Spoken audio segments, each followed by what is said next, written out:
কবিরা গুনাহ, গুনাহের আলোচনার মধ্যে কবিরা গুনার আলোচনা আসে।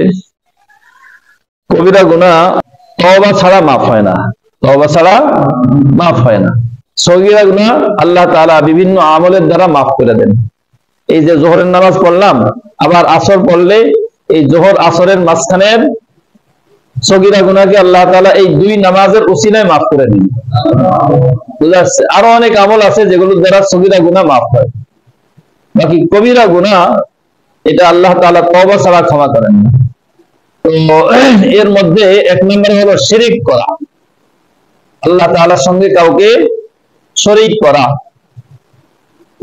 শরীক করা কিভাবে? অর্থাৎ আল্লাহ তাআলা যে সমস্ত কাজ, যে সমস্ত সিফাত গুণাবলী আল্লাহ তাআলার জন্যই খাস, সেগুলোর মধ্যে অন্য কাউকে শরীক মনে করা, সেগুলোর মধ্যে অন্য কাউকে শরীক মনে করা, এটার নাম হলো শিরক। বুঝা যাচ্ছে? এখন ইবাদতের উপযুক্ত কে? আল্লাহ। সেজদা পাওয়ার মালিক কে? আল্লাহ। তো যে সেজদা আল্লাহর জন্য, এই সেজদা দুনিয়ার কারো জন্য করা, এটা শিরক। মাজারে সেজদা করা, পীরকে সেজদা করা, এটা কি শিরকের মধ্যে গণ্য হবে। এই জন্য শিরকের গুনাহ সবচেয়ে বড় গুনাহ। এই শিরক থেকে বাঁচা, সূক্ষ্ম শিরক, শিরকে জলি, শিরকে খফি, শিরক অনেক সূক্ষ্ম ভাবে মানুষের মধ্যে ঢুকে যাবে। বুঝা যাচ্ছে? যেমন আমরা ইবাদত বন্দেগী করি, নামাজ পড়ি, তো নামাজ পড়ার ক্ষেত্রে অনেক সময় রিয়া চলে আসে। রিয়া কাকে বলে? যে মানুষ দেখলে খুশি হবে, মানুষ দেখলে খুশি হবে, বা একজনকে খুশি করার জন্য। বুঝা যাচ্ছে? মনের মনে একটা ভাব যে আমি যে নামাজ করতেছি মানুষ দেখতেছে, মানুষ দেখলে নামাজি বলবে, বা এই যে একটা মানুষকে দেখানো রিয়া, এটাও মূলত শিরকে খফির মধ্যে অন্তর্ভুক্ত, গোপন শিরক, গোপন শিরক। রিয়া আছে না নাই এটা আল্লাহ ছাড়া কেউ জানে না। বুঝা যাচ্ছে? কারো দিলের মধ্যে রিয়া আছে না নাই এটা আল্লাহ ছাড়া কেউ জানে না। বাকি অনেক সময় তার ভাবসাব, আচার আচরণ, এটার দ্বারা অনেক সময় ফুটে ওঠে। তো বাহ্যিক আচরণের উপরে কোনো সিদ্ধান্ত না, রিয়া এটা দিলের সাথে সম্পর্ক, এটা আল্লাহ তাআলাই ভালো জানেন কার দিলের মধ্যে রিয়া আছে, কার দিলের মধ্যে রিয়া নাই। বুঝা যাচ্ছে? এই জন্য আমাদের সমস্ত আমল হবে আল্লাহকে দেখানোর জন্য, আল্লাহকে রাজি খুশি করার জন্য, তাহলেই আমরা শিরক মুক্ত থাকতে পারবো। বুঝা যাচ্ছে? আর কোন মানুষ যত বড় ইবাদতগুজার হোক, যত ইবাদতই করুক, কোন একটা ছোট্ট গুনার, ছোট্ট পাপের অভ্যাসও যদি কারোর মধ্যে থাকে, নৈকট্যপ্রাপ্ত আল্লাহর ওলি হইতে পারবে না। হ্যাঁ, নামাজ রোজা করে, ইবাদত বন্দেগী করে, এটার দ্বারা সে কি তার দায়িত্ব পালন হবে। এর মধ্যে এক নম্বরে হলো শিরক করা, আল্লাহ তাআলার সঙ্গে কাউকে শরীক করা। শরীক করা কিভাবে? অর্থাৎ আল্লাহ তাআলা যে সমস্ত কাজ, যে সমস্ত সিফাত গুণাবলী আল্লাহ তাআলার জন্যই খাস, সেগুলোর মধ্যে অন্য কাউকে শরীক মনে করা, সেগুলোর মধ্যে অন্য কাউকে শরীক মনে করা, এটার নাম হলো শিরক। বুঝা যাচ্ছে? এখন ইবাদতের উপযুক্ত কে? আল্লাহ। সেজদা পাওয়ার মালিক কে? আল্লাহ। তো যে সেজদা আল্লাহর জন্য, এই সেজদা দুনিয়ার কারো জন্য করা, এটা শিরক। মাজারে সেজদা করা, পীরকে সেজদা করা, এটা কি শিরকের মধ্যে গণ্য হবে। এই জন্য শিরকের গুনাহ সবচেয়ে বড় গুনাহ।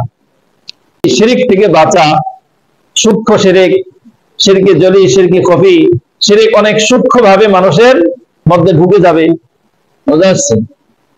যেমন ইবাদত বন্দেগী করি, নামাজ পড়ি, তো নামাজ পড়ার ক্ষেত্রে অনেক সময় রিয়া চলে আসে। রিয়া কাকে বলে? যে মানুষ দেখলে খুশি হবে, মানুষ দেখলে খুশি হবে, বা একজনকে খুশি করার জন্য। বুঝা যাচ্ছে? মনের মনে একটা ভাব যে আমি যে নামাজ করতেছি মানুষ দেখতেছে, মানুষ দেখলে নামাজি বলবে, বা একটা মানুষকে দেখানো রিয়া, এটাও মূলত শিরকে খফির মধ্যে অন্তর্ভুক্ত, গোপন শিরক, গোপন শিরক। রিয়া আছে না নাই এটা আল্লাহ ছাড়া কেউ জানে না। বুঝা যাচ্ছে? দিলের মধ্যে রিয়া আছে না নাই এটা আল্লাহ ছাড়া কেউ জানে না। বাকি অনেক সময় তার ভাবসাব, আচার আচরণ দ্বারা অনেক সময় ফুটে ওঠে। তো বাহ্যিক আচরণের উপরে কোনো সিদ্ধান্ত না।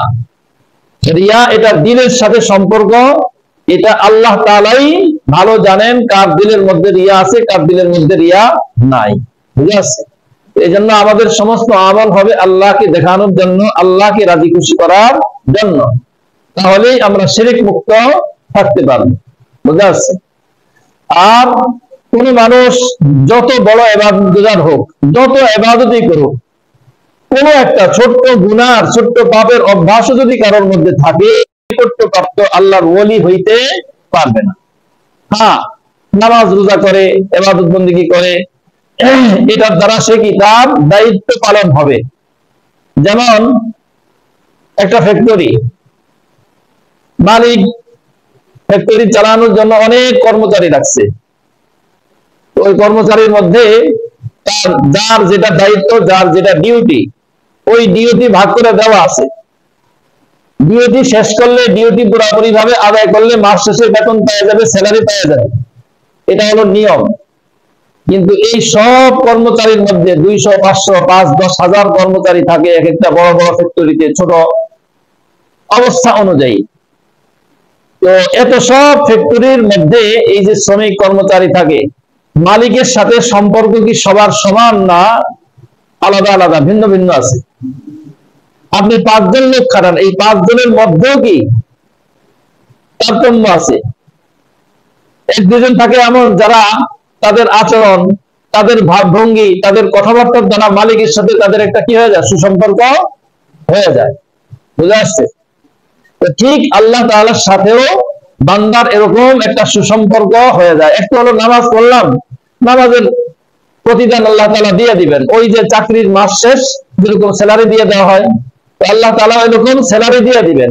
কিন্তু আল্লাহর সঙ্গে গভীর একটা সম্পর্ক এটা স্থাপন হবে বান্দার ভাবভঙ্গি, তার আমল, অর্থাৎ এই যে নামাজ রোজা ইবাদত বন্দেগী এটা তো আছে, এর সাথে সাথে আল্লাহ তাআলার নাফরমানি হয় এমন সব কাজ থেকে বান্দা যখন বাইচা থাকবে, তখনই আল্লাহ তাআলার সাথে বান্দার একটা সুসম্পর্ক তৈরি হবে।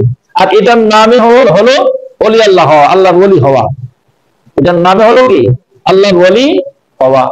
এই জন্য সমস্ত গুনাহ থেকে আস্তে আস্তে আমরা বাঁচার জন্য আমরা চেষ্টা করতে থাকবো। দেখা যাবে যে একটা সময় ইনশাআল্লাহ আল্লাহ তাআলা তার প্রিয় বান্দা হিসাবে আমাদেরকে কবুল করে নেবেন। আল্লাহ তাআলা আমাদের সবাইকে এই রমজান মাস উপলক্ষে আমরা যেন গুনাহ থেকে মুক্ত হতে পারি, গুনাহ থেকে বেঁচে থাকতে পারি, আল্লাহ তাআলা আমাদের সবাইকে তৌফিক দান করেন।